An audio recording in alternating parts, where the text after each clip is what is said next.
Se você está estudando para o vestibular ou é estudante de medicina, eu tenho certeza que você já ouviu falar no chamado estudo ativo. Vários canais já falaram sobre esse assunto e esse talvez seja um dos temas mais conhecidos aí no meio dos estudos. Mas afinal, você sabe o que realmente é estudar ativo? E se eu te contar que fazer questões pode ser um método de estudo passivo, enquanto fazer resumos pode ser uma técnica de estudo ali extremamente ativa? E é sobre isso que a gente vai falar hoje. Eu vou te mostrar o que de fato é esse estudo ativo e como você pode aplicar ele na sua rotina de estudos. E isso vai fazer você conseguir ali resultados muito acima da média e vai realmente fazer sua capacidade de retenção dos assuntos que você estuda se tornar super potente. Antes de mais nada, eu quero deixar bem claro que quando a gente vai falar de estudos, de memória, a gente sempre tem que ter como referência a neurociência e a psicologia cognitiva, porque essas são as fontes mais confiáveis que a gente tem de informações sobre esse assunto. Por isso que nesse vídeo eu estou me embasando 100% nessas áreas do conhecimento para trazer as informações aqui para você.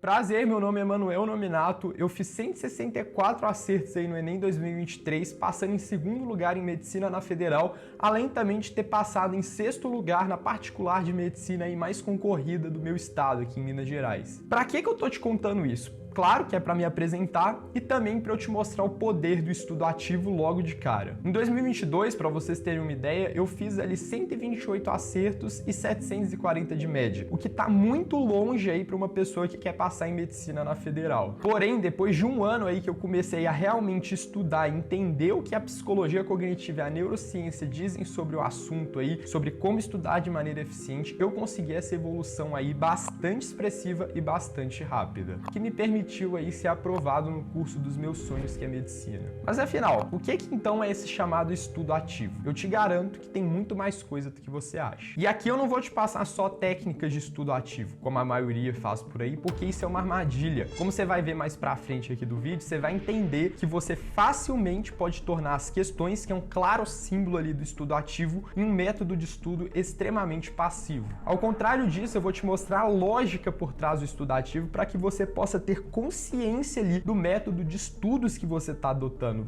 para você entender de fato por que você está estudando dessa maneira, e é isso que vai permitir você se tornar um estudante de elite e ter resultados aí muito acima da média. Bom, resumindo de forma bem grossa, estudo ativo é aquele tipo de estudo que a gente precisa fazer um certo esforço cognitivo ali mais alto para a gente realizar ele. Ou seja, é aquele estudo que é mais difícil, que é mais custoso ali mentalmente falando. Mas na verdade, o buraco é mais embaixo. Porque afinal, qual que é o motivo, qual que é a razão que faz um estudo que é mais custoso ser mais eficiente para a gente reter os conteúdos a longo prazo? E na verdade, tudo se baseia na forma que as memórias são formadas. Primeiramente, quando a gente tem contato ali com uma informação nova, ocorre o processo que é chamado de codificação. A gente pega aquilo ali que a gente aprendeu e a gente transforma, a gente traduz aquele conhecimento na linguagem do nosso cérebro, que é basicamente impulsos elétricos. Logo depois começa a ocorrer o processo aí de consolidação. Pensa que é um cimento fresco ali, quando você acaba ali de adquirir uma nova informação e aí durante esse processo o cimento vai endurecendo. Esse processo aí de consolidação já começa a ocorrer logo ali depois das primeiras horas e ocorre principalmente durante o sono. Por isso que é importante dormir bem quando você está estudando bastante. E agora que vem o pulo do gato, porque os próximos processos que ocorrem, que é a evocação e a reconsolidação, são os processos aí que explicam a lógica por trás do estudo ativo. Por exemplo, se eu te perguntar o nome da sua mãe e o nome do seu pai, provavelmente esses nomes vieram com muita facilidade para sua chamada, vamos dizer, consciência. Nos estudos é basicamente isso que a gente tem que fazer. A gente tem que pegar uma informação que está lá guardada na sua memória de longo prazo e trazer ela à tona para sua memória de trabalho, chamada, vamos dizer aqui para ficar mais fácil, a consciência, você ficar consciente daquela informação. O que acontece é que quando a gente traz aquela informação que estava guardada para a nossa memória de trabalho, vai acontecer de novo mais uma consolidação que é chamada, obviamente, de reconsolidação. E com isso, isso, essa memória, esse traço de memória, ele vai ficando mais forte, mais resistente. Literalmente vão ocorrer mudanças físicas aí no seu cérebro que vão ser responsáveis por fortalecer essa memória, por deixar ela mais rígida, por deixar ela mais bem fixada, vamos dizer, no nosso cérebro. Além delas ficarem mais fixadas ali no nosso cérebro, com esse processo de reconsolidação, elas vão se tornar mais fáceis de serem evocadas. É como se, por exemplo, a primeira vez que você evocasse uma memória é como se você tivesse que atravessar um matagal e você só tem um facão. Você fica meio perdido, não sabe para onde que tem que ir mais ou menos. E é isso que acontece, é quando a gente acaba de aprender uma coisa e quando a gente vai tentar evocar pela primeira vez, a gente fala, nossa, tá na ponta da língua, tá quase.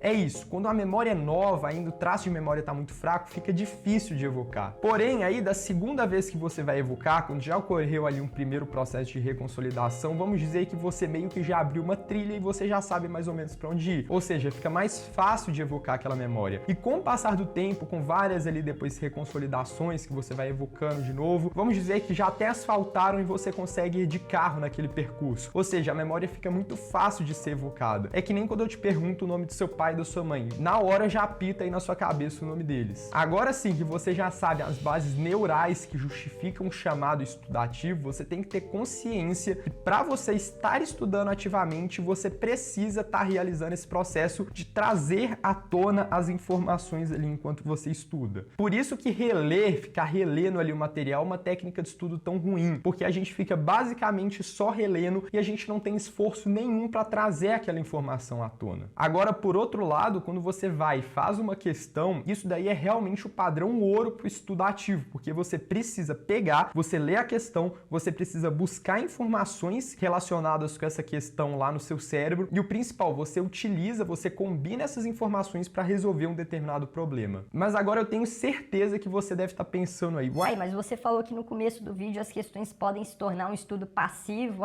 eu não tô entendendo mais nada. Aí que entra o ponto-chave. Lembra do que a gente falou lá do conceito do estudo ativo, que é trazer aquela informação à tona? Quer ver um jeito muito fácil da gente tornar as questões em um estudo passivo? É fácil, é só pegar, deixar o caderno do lado ali para você ficar olhando enquanto faz as questões. Fazer as questões com o caderno do lado tira totalmente aquela dificuldade de você ter que buscar aquelas informações e trazer à tona. Você tá literalmente deixando ali as questões como um estudo completamente passivo. E sim, pessoal, eu já recebi muita pergunta, inclusive lá na caixinha de pergunta do Instagram, gente perguntando, eu posso fazer as questões com o caderno do lado? Por isso que eu queria te explicar as bases neurais ali do processo de aprendizado e tudo mais, para você poder realmente entender, porque se eu só chegasse e falasse para você, por exemplo, faz questões aí porque isso é um método ativo. Você podia, sei lá, interpretar errado, achar que poderia ficar ali com os cadernos do lado olhando, e aí você estaria tornando um método de estudo ativo em algo passivo e não ia adiantar de nada. Agora, pessoal, antes de eu te passar mais duas estratégias aí que você pode utilizar para tornar o seu estudo mais ativo, eu preciso te dar um aviso muito importante. Se você tá vendo esse vídeo até agora é porque realmente você quer se tornar um estudante melhor, você quer ter um desempenho acima da média aí na faculdade de medicina. Infelizmente, na internet a gente tem muito ruído sobre o aprendizado, muita gente divulgando ali informações falsas, técnicas que não tem embasamento científico nenhum, e seguir isso daí, sinceramente, só vai atrasar o seu processo de estudo, só vai te deixar cada vez mais longe de se tornar um estudante acima da média. Por isso que eu criei a comunidade Everest, que é um ambiente que eu posto aulas semanais sobre como estudar da maneira correta, sempre sob a luz ali da neurociência e da psicologia cognitiva. Lá você vai realmente ter uma caixa de ferramentas que você vai ter respostas para suas principais dúvidas e dificuldades nos estudos, realmente te transformando em um estudante de elite. E tudo isso por apenas R$ 35,00 por mês, um valor que eu escolhi ali para realmente conseguir deixar essa informação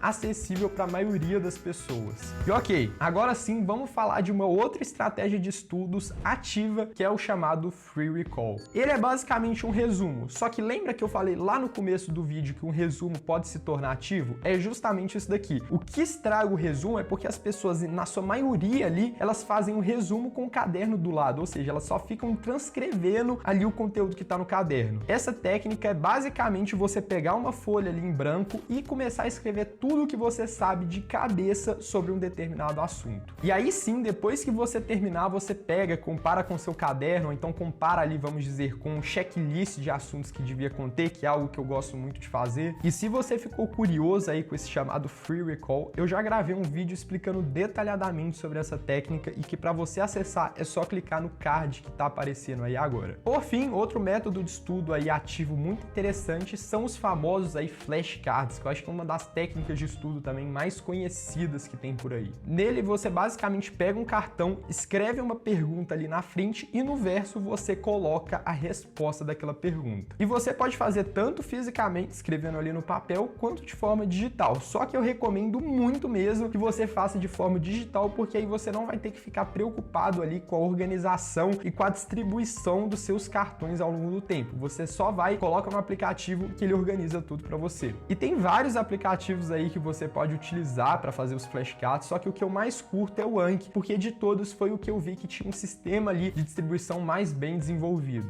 E se você também quer saber um pouco mais sobre essa técnica, eu já gravei um vídeo sobre isso aqui no YouTube também, que é só clicar no card que tá aparecendo aí. E lembrando que fazer os flashcards, fazer o free recall, são métodos aí muito bons para ser complementares às questões, mas realmente as questões devem ser algo inegociável que deve estar ali na sua estratégia de estudos, principalmente na forma de revisão ali, seguindo a prática passada. Então é isso, pessoal, espero que esse vídeo tenha impactado positivamente aí você na sua jornada dos estudos. Fica o convite para você me seguir lá no Instagram, porque lá eu posto conteúdos diários sobre como estudar melhor, sempre sobre o viés científico. Então é isso e até a próxima.